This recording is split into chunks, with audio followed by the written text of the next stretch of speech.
నమస్కారం. ఈరోజు రాష్ట్రానికి రాహుకేతువులు పట్టారు. ఈ రాహుకేతువులను వదిలించుకుంటేనే రాష్ట్రానికి భవిష్యత్తు. రాష్ట్ర విభజన తర్వాత 2014 నుండి 19 దాకా రాహు వేలాడు ఈ రాష్ట్రాన్ని. 2019 నుంచి 2024 వరకు కేతువు వెళ్తున్నారు. ఈ రాహుకేతులు ఇద్దరు రాష్ట్రాన్ని సర్వనాశనం చేశారు. ఇప్పుడు ఈ రాష్ట్రానికి విభజన తర్వాత ప్రత్యేక హోదా ఇవ్వకుండా ద్రోహం చేసినటువంటి బీజేపీతో వీళ్ళిద్దరూ, తెలుగుదేశం బీజేపీతో పొత్తులో ఉంది, వైసీపీ బీజేపీకి తొత్తుగా ఉంది. అంటే ఒకరు పొత్తులో ఉన్నారు, ఇంకొకరు తొత్తుగా ఉన్నారు. ఈ పొత్తుల్ని కూడా ఓడిస్తేనే రాష్ట్రం ముందుకు పోతుంది. ఈ రాష్ట్రం 10 ఏళ్లలో ఏ అభివృద్ధి సాధించాల.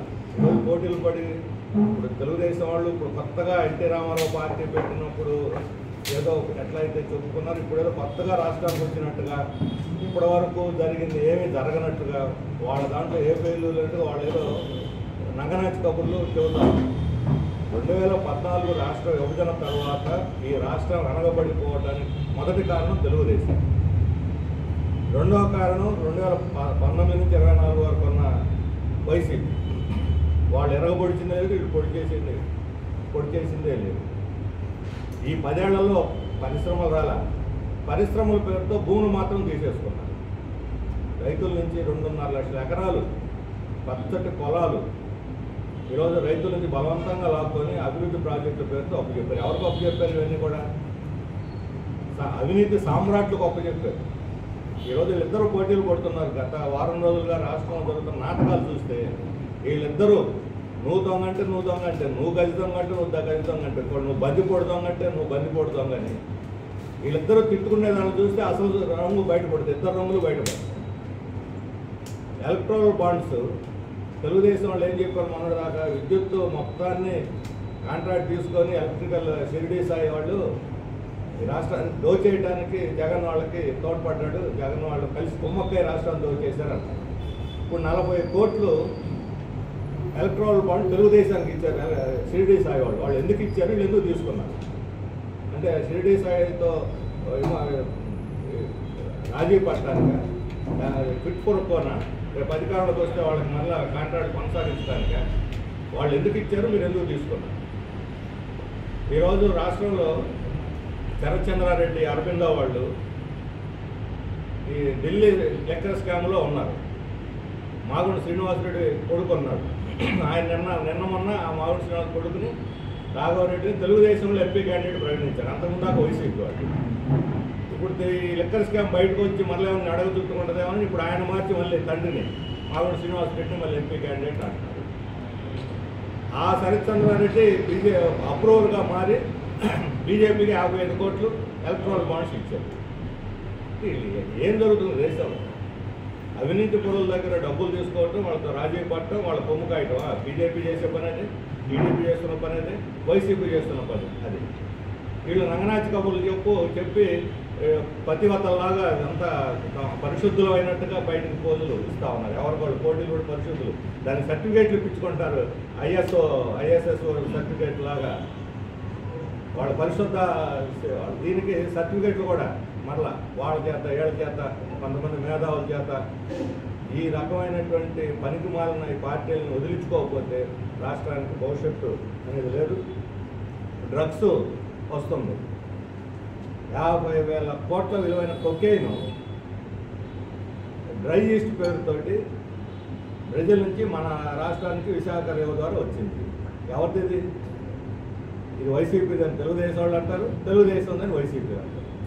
వీళ్ళు మీ పార్టీ వాళ్ళని తెలుగుదేశం అంటారు, వీళ్ళు మీ బంధువులని వైసీపీ వాళ్ళు అంటారు. వాళ్ళ బంధువులే వీళ్ళకి పార్టీ.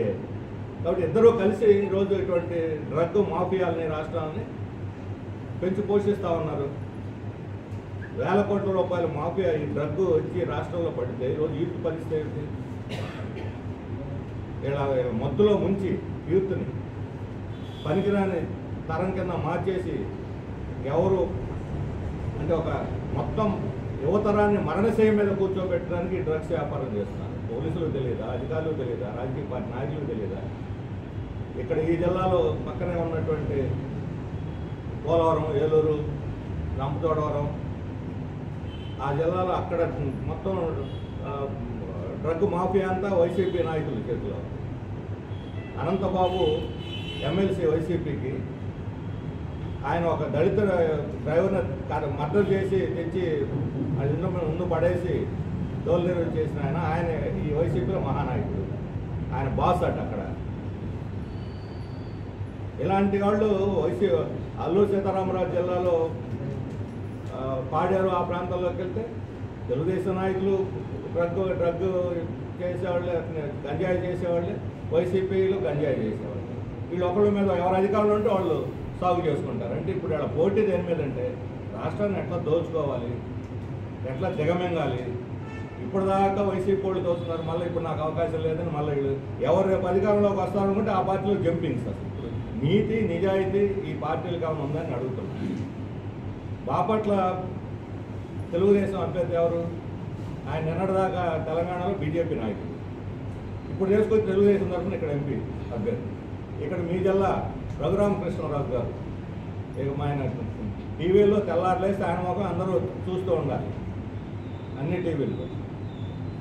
ఆయన పెద్ద ప్రవచనాలు చేస్తుంటాడు. ఇప్పుడు 3 పార్టీలు ఆయన టికెట్లు, తెలుగుదేశం నేనే, వైసీపీ నేనే, బీజేపీ నేనే, సర్వం నేనే అని ప్రకటిస్తున్నాడు.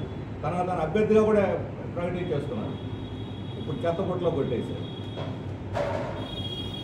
మరి ఏమిటి పార్టీలకు ఏమన్నా నీతి నియతులు ఉన్నాయా అని అడుగుతున్నాను. చేరే వాళ్ళకు ఉన్నాయా, చేర్పించే వాళ్ళకు ఉన్నాయా? చేరే వాళ్ళకి లేదు, చేర్చుకునే వాళ్ళకు ఉండాలి.